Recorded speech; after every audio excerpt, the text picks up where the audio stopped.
The story you are about to hear is true. Attention, all true.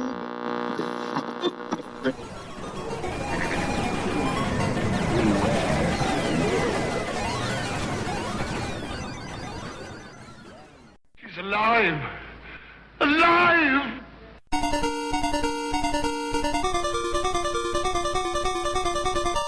Welcome to the Retroist.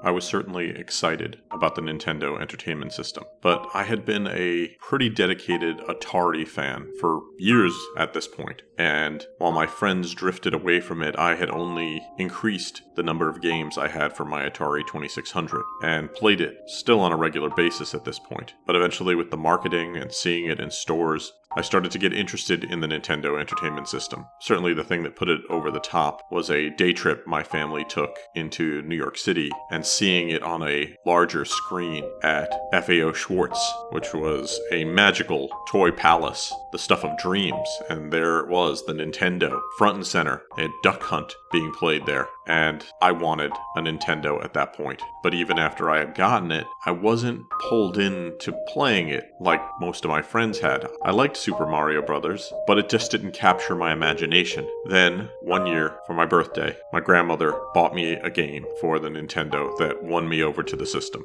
I hadn't asked for it. It was just a game she decided to pick out, and when I opened it, I didn't even know what to make of it. The cartridge was gold, and I thought, well, I've never seen anything like that before. I put it in, the music came up, and I was blown away.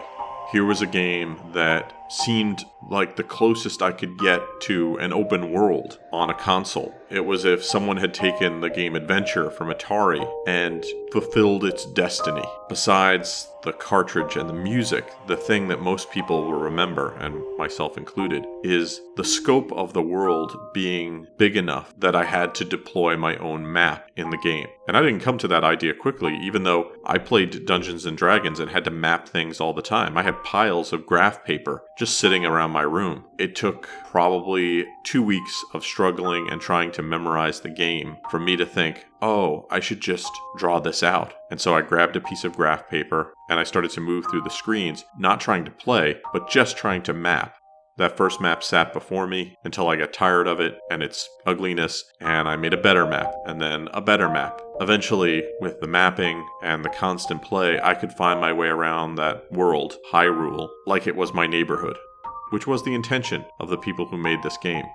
I would certainly play computer games that pulled me in, but up until this point, nothing had been as immersive as The Legend of Zelda. It was my new bar in console games, and despite playing lots of other games since then, very few have lived up to it. So on today's show, I'd like to talk to you about a remarkable game, an iconic game, one that raised the bar for all games that would follow, The Legend of Zelda. We'll talk about the company and the people behind the game. We'll talk about its development, its release, the story, the music, other Zelda games, and we'll throw in a few surprises here and there. We have an info-packed episode ahead of us, so without further ado, let's start the show.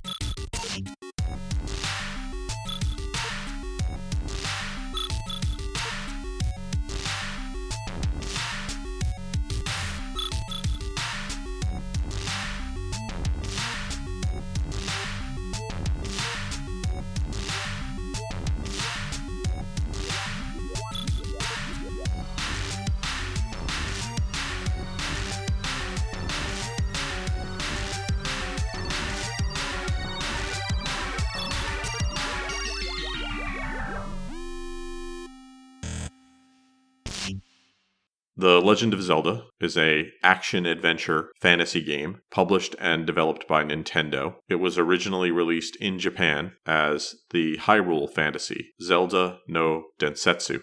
Before we go into the game, let's talk a little bit about the company that made it, Nintendo. Nintendo is a massive multinational company at this point. It is headquartered in Kyoto, Japan, and it sells both video games and video game consoles. But it didn't always do that. It's a pretty old company. It was founded in 1889 as Nintendo Karuta by Fusajiro Yamachi, and it originally created handmade playing cards. Of course, it's difficult to make money as a playing card company forever. So as the years went on and technology became more available, they started to get into other types of things. While some of those other things would sell well, it was in 1977 that they released their first console, the Color TV game. And from then on, they jumped fully into video games, catapulting onto the video game scene with the release of Donkey Kong in 1981. They have not only created a slew of successful video games, they've created franchises that have sold millions of copies and have not only just had one successful video game console, but just a string, year after year, decade after decade, of video game console releases that push the limits on gaming in ways that are different than some other consoles have done. While their first console was in 1977, the one that most people are going to remember as their first console is the Nintendo Entertainment System, or the NES in the United States, or as the Famicom, or Family Computer. This console was released in 1983 as the Family Computer, and would come to the United States a few years later as the NES, or Nintendo Entertainment System. Now, there had been other players in the video game console world in America, but most of them had gotten cleared out or severely injured in the great video game crash of 1983. And while many other people ran away from the console business, Nintendo went into it even more aggressively, helping to revitalize the gaming industry after the crash, introducing not only technology, but business practices, such as licensing deals that are still used today. You do not have a great console without a lot of great games, and that is arguably where Nintendo really shined. They not only released games like Super Mario Bros., but Metroid and The Legend of Zelda, all in the early era of this console that would go on for years. And if those names sound familiar, you might have never even played the original versions of them, because those games have gotten iterated upon for years afterwards and are still being made today. The Legend of Zelda, though, was originally not going to be released specifically on the Famicom or the Nintendo Entertainment System, but was going to be released on the Family Computer Disk System, or the Famicom Disk System. It was a peripheral for the Family Computer, released in Japan in 1986, that used proprietary floppy disks called disk cards. These were, as you might guess, data storage. Not only did they contain more space where you could put games on, but also introduced better sound for the Famicom. So what it effectively did was took the cartridge out of the system, allowing you to have cheaper games, but then you get this added bonus of better sound. And sound will play a very important part in The Legend of Zelda. This ability to have larger storage also led to the creation of a different type of game, the open world progress-saving game, and two key games in that would be Metroid and The Legend of Zelda. While the disk system would slowly become obsolete as storage limits grew and technology got better, it had a powerful effect on game development at the time, and they would eventually create 200 games for the disk system library, some being exclusives, others being made for that system and ported to other systems, and that's where The Legend of Zelda comes into the picture. Will you be the one to witness the birth of the incredible Nintendo Entertainment System? The one to play with Rob, the extraordinary video robot, batteries not included. He helps you tackle even the toughest challenge. Will you be the first to raise the incredibly accurate Zapper and play games like Duck Hunt or action-packed Hogan's Alley and high-flying Kung Fu, each sold separately? Will you be the one to experience the Nintendo Entertainment System? Comes with Rob, Zapper, Control Deck, 2 controllers, Gyromite, and Duck Hunt. Before we talk about The Legend of Zelda, I want to talk a little bit about the people who made the game, because they are not just people who made one game. These are people who have become legends in the industry, starting with Shigeru Miyamoto. Miyamoto was born in 1952. He is a game designer, director, and producer at Nintendo. Maybe one of the most famous and accomplished game designers in the history of games. He is the creator of not just The Legend of Zelda, but Mario, Donkey Kong, and Star Fox. Miyamoto got his start as an artist, that's what he went to school for, and developed an interest in video games and would join Nintendo in 1977. He would work on an arcade game called Sheriff, but his big breakthrough was the 1981 arcade classic Donkey Kong. As they got into console gaming, Miyamoto's expertise was put to the test, and he created amazing games like Super Mario Bros. And The Legend of Zelda, amongst many others. From that point on, he would be influential in other Nintendo games and is still a creative powerhouse today. His co-creator on The Legend of Zelda was Takashi Tezuka. Tezuka was born in 1960, designer, director, producer. He is currently the senior officer of Nintendo Entertainment Planning and Development. He would join Nintendo in April of 1984. Pretty exciting time to join Nintendo. That's when the console business was exploding. And he would work on lots of great series, including Mario and The Legend of Zelda, writing the script for both Legend of Zelda and Legend of Zelda 2. He also co-designed Yoshi from Super Mario World, which in itself is a pretty great claim to fame. Those two would come together to work on The Legend of Zelda. The programming, though, of the game would be done by Toshihiko Nakago, who worked at Nintendo's partner SRD, and the manual was written by Keiji Terui. The development of the game itself began in 1984 for the Famicom Disk System, originally intended to be the launch game for that system. And get this, they would work on Super Mario Bros. And The Legend of Zelda at the same time, but very importantly tried to keep the two games very different. Whereas Super Mario Bros. Would be this linear action game, The Legend of Zelda would be the complete opposite. The one thing they had in common, though, was the downplaying of scoring. Instead, it was about completing the quest. And with Mario, you would use your skill to get better and faster at moving between these worlds. Whereas in Zelda, because it was non-linear, you had to stop and think about what you were doing. Take a moment to look around, maybe draw a map. If you think about games at the time, usually you jump in and it's action right away. But in The Legend of Zelda, to start off with, you don't even have a weapon. You have to actually go acquire the very thing that made the game playable. Picture playing Pac-Man and your character not being able to eat dots at the beginning. Instead, you had to go find the person who would teach you to eat dots, then you could start playing. This would lead to the idea that this game was a world, and according to Miyamoto, he wanted to give players a, quote, miniature garden that they can put inside their drawer. And he grew up around Kyoto, Japan, and talks about his childhood wandering around outside the city in kind of countryish areas, finding natural surroundings very engaging. That idea, combined with Tezuka's love of Lord of the Rings and fantasy adventure, was a powerful combination, and the two together created a very compelling and open-feeling world that at the same time has a quaintness to it, a smallness to it that is very comforting to return to. And I think perfectly named character as your avatar is Link, the hero of the story. It's a perfect name because in the game you are linked to this world. Link is you, you are Link. You might be reading Link's story, but know that you are controlling Link. Originally, the game was going to have a much more technological feel to it, with microchips and electronics, but as the game developed and as Tezuka got involved and put his touches on it, and the two collaborated, a lot of that was dropped, and it has more of a sword and sorcery setting, although later games in the series would add technology to fun effect.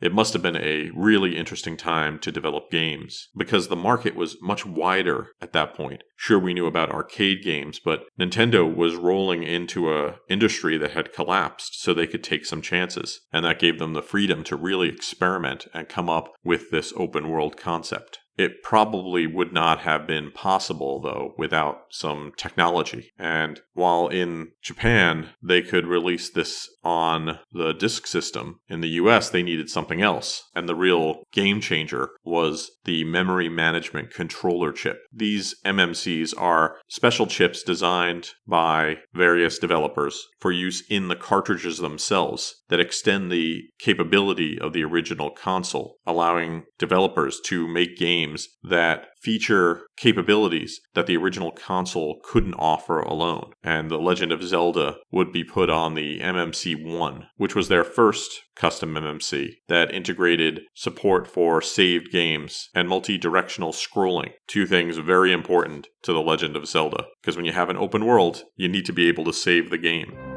Are you a fan of the Retroist Podcast? Do you like more retro stuff? Why not check out the Retroist Patreon? Go to patreon.com/Retroist. Supporters of the show get bonus episodes, bonus tracks, bonus scans, access to the Retroist Discord, and more. Feel good about yourself and make a difference in the world. Support the Retroist. In the game, a small kingdom in the land of Hyrule is engulfed by chaos when an army led by Ganon, the Prince of Darkness, invades and steals the Triforce of Power. In order to thwart him, Princess Zelda splits the Triforce of Wisdom into 8 fragments and then hides them in underground dungeons. Then she is kidnapped by Ganon herself, and it's up to you as Link to rescue Zelda and save the kingdom.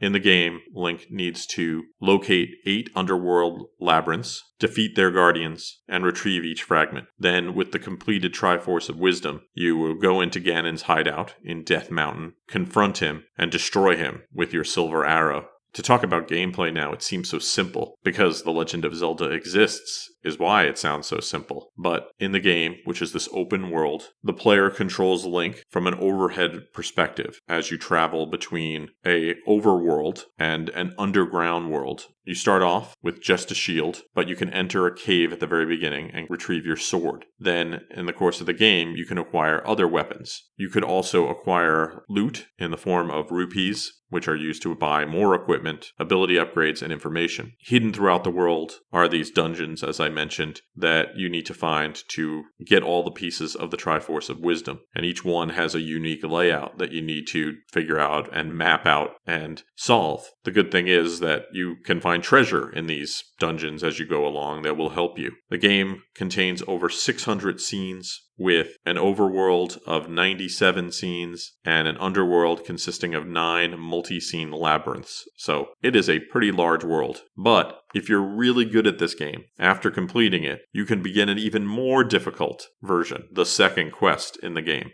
Other games had done similar things, but none had done it as extensively as Zelda. And if you wanted to jump right into the more difficult Zelda, you could enter the name Zelda when you're creating a game at the very beginning. Now, I didn't go into who you will be fighting in the game, because there was a great commercial that ran at the time that talks about the enemies that you will encounter in this game. So let's give that a listen. Watch Zelda become a legend on your Nintendo Entertainment System. Zelda! The rocks! Which way to go? Good times! Pee hands! Levers! Zelda! Zelda! Zelda! The Legend of Zelda. A never-ending adventure new for your Nintendo Entertainment System. Zelda!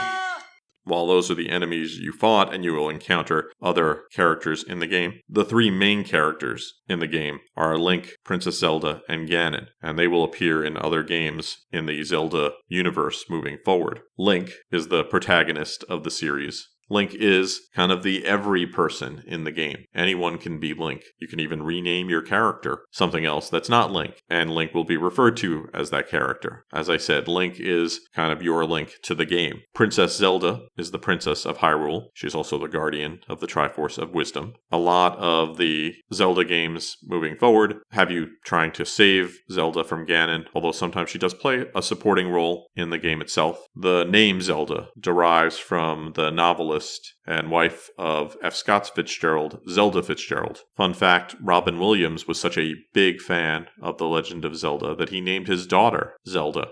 And finally, Ganon, the Prince of Darkness, is the boss in this game and in the majority of Zelda games, also known as Ganondorf, which sounds a lot more Lord of the Ringsy than just Ganon. He's just the big baddie. In most games you need one, Ganon's your guy in this one. The Legend of Zelda was released in Japan for the Family Computer Disk System in February of 1986. It would get a release in North America the very next year in August of 1987. Then it would get released in Europe on November 15th, 1987. And it would take years before the NES version would get released in Japan. That was in February of 1994. As I mentioned, it was made as the launch title for the Family Computer Disk System, and it would be joined by a re-release of Super Mario Bros. And some other games like golf, soccer, mahjong, tennis, and baseball. One difference between the version in the US and the version in Japan is that the Famicom controllers had built-in microphones. So there's actually a monster in the Japanese version that you defeat by making loud noises or blowing into the microphone. But since that system wasn't available in the United States, that part was taken out of the US version.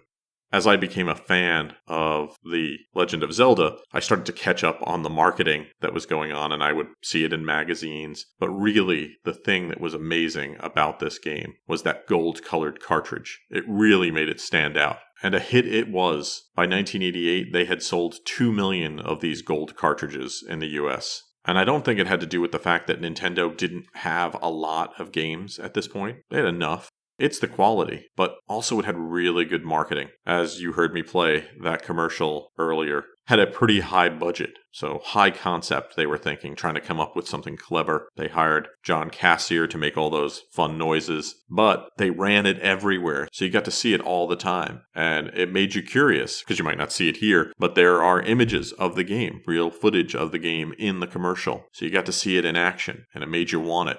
Critics in both Japan and the United States both loved it. And as I said, it sold 2 million in the United States on its first day of release because everybody wanted this system. It would sell 1 million copies in Japan and would sell a total of 1.69 million copies for the Famicom Disk System in Japan alone. It would become the first NES game to sell over 1 million units in Japan. And by the time they finished selling this thing, they had moved 6.5 million copies worldwide. And that doesn't even count ports and everything else that would follow later. Critics at the time praised the music and the graphics and the open world. It was a rich, deep experience. If you hadn't played games on computers, and computer games, while deeper, it didn't really match up with the polish that you got with The Legend of Zelda. Because not only did this game raise my bar for console games, this is what I wanted moving forward, but also made me want better games on my computers, my Commodores, and eventually my PC where I would game.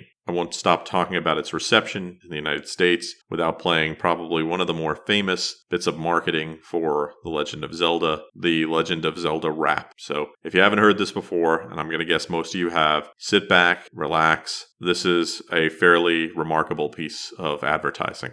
Did you see the latest Nintendo newsletter? Whoa, nice graphics. I'd like to get my hands on that game. You mean you haven't played it yet? We can play it on my Nintendo Entertainment System. It's The Legend of Zelda, and it's really rad. Those creatures from Ganon are pretty bad. Octoroks, Tektites, Levers, too. But with your help, our hero pulls through. Yeah, go Link, yeah, get Zelda. Awesome. Intense. The Nintendo Entertainment System. Your parents help you hook it up. The game was very popular and would get re-released. As I mentioned, it would get a Famicom release in 1994, and then in 2001, the game was re-released in the GameCube game Animal Crossing, and then again in 2003 as the Legend of Zelda Collector's Edition for the GameCube, and then in 2004 on the Game Boy Advance, along with the sequel, The Adventure of Link. And then in 2006, it was released on the Wii's Virtual Console. Almost all of these releases are identical to the original. They would do some spelling changes, things that they could fix that they had missed the first time around. In 2021, Nintendo released a Legend of Zelda edition of the Game & Watch console, which was similar to a re-released Super Mario Bros. One that they had done. This version would include not just Legend of Zelda, but The Legend of Zelda 2, Adventures of Link, and the Game Boy version of Link's Awakening. Nintendo was pretty savvy about marketing and advertising and partnerships, and they would release some altered versions of the game. Most famously, there was a promotional advertisement campaign for a food company that released a version of Legend of Zelda in '86 that's quite sought after. There would be lots of other Zelda games that would follow. I have a timeline of them. In 86, you had The Legend of Zelda. And the very next year, you had The Adventure of Link. In 91, A Link to the Past. In 1993, Link's Awakening. In 1998, Ocarina of Time. In 2000, Majora's Mask. 2001, Oracle of Season and Oracle of Ages. 2002, Four Swords and the Wind Waker. In 2004, Four Swords Adventure, The Minish Cap. 2006, Twilight Princess. 2007, Phantom Hourglass. In 2009, Spirit Tracks. In 2011, Ocarina of Time 3D and Skyward Sword. In 2013, The Wind Waker HD and A Link Between Worlds. In 2015, Majora's Mask 3D and The Triforce Heroes. In 2016, Twilight Princess HD. In 2017, Breath of the Wild. In 2019, Link's Awakening. In 2021, Skyward Sword HD. And then finally, in 2023, Tears of the Kingdom. So you got some HD releases, which are basically kind of re-releases of earlier games, and then a lot of original Zelda material coming in between.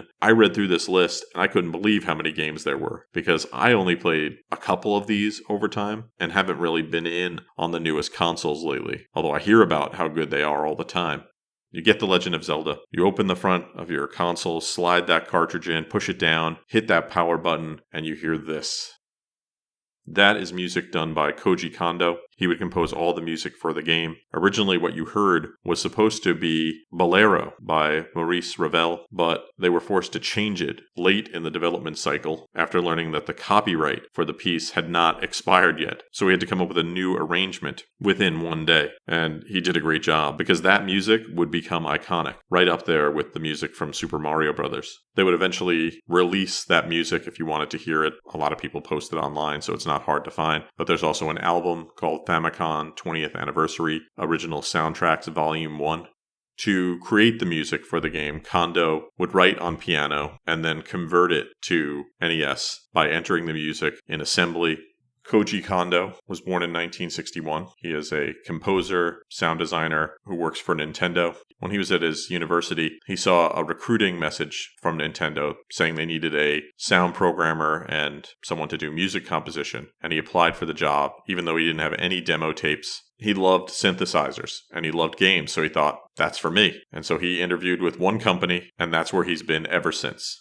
He was the third person hired by Nintendo to create music and sound effects for its games, but he was the first of those employees to specialize in musical composition. And his list of credits is impressive, starting with Punch-Out! He would work on Super Mario Brothers, The Legend of Zelda, Star Fox, Yoshi's Island, just about every Mario game in between, and a bunch of the Zelda titles. And that's where he's chiefly credited. He also contributed to a lot of other music as well. There's a great interview over at Nintendo Life where Miyamoto, Tezuka, and Kondo sort of reminisce about how they were going to get this music into the game after learning that Bolero was not going to be used, and how well it synced up with what they had. And it was just too close of a call for copyright comfort. And so he did an all-nighter, like lots of other creatives have to do, and managed to get it in there. How important The Legend of Zelda is to any video game that would follow after it. The modern video game world, not just the action role-playing or RPG world that it helped to establish. Its music, its creativity, the mythology around it. These were things that was maybe happening from some computer developers, but it raised the bar on consoles, something that many more people had access to. And by raising the bar, they made all games that would follow just a bit better. And if it just stopped with one game, that would be impressive, but they would continue to take these characters and this world and grow them into a powerhouse that still makes big news when they release a new game. But remember, it all started way back in the 80s with this remarkable game. So if you have access to original hardware, why not fire up The Legend of Zelda? You could also emulate the game or buy it on a modern console. It might seem simple to some people, but if you give it some time, let that music wash over you, get out some paper and start mapping, you'll find it an engaging and maybe even kind of life-altering experience.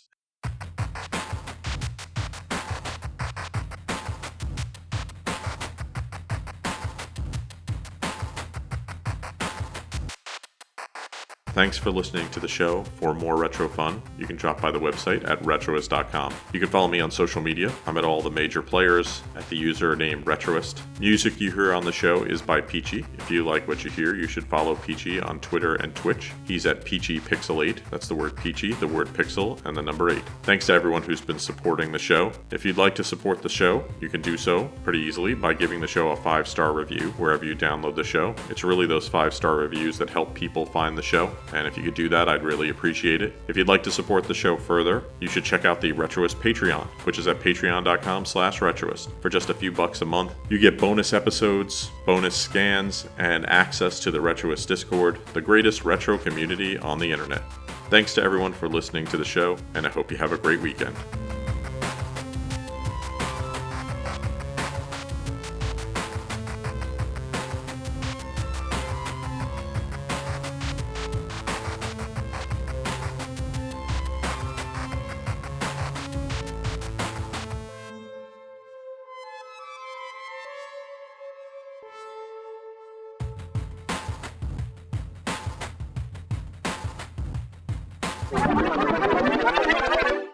It's dangerous to go alone. Take this. This has been a Retroist production. Goodbye.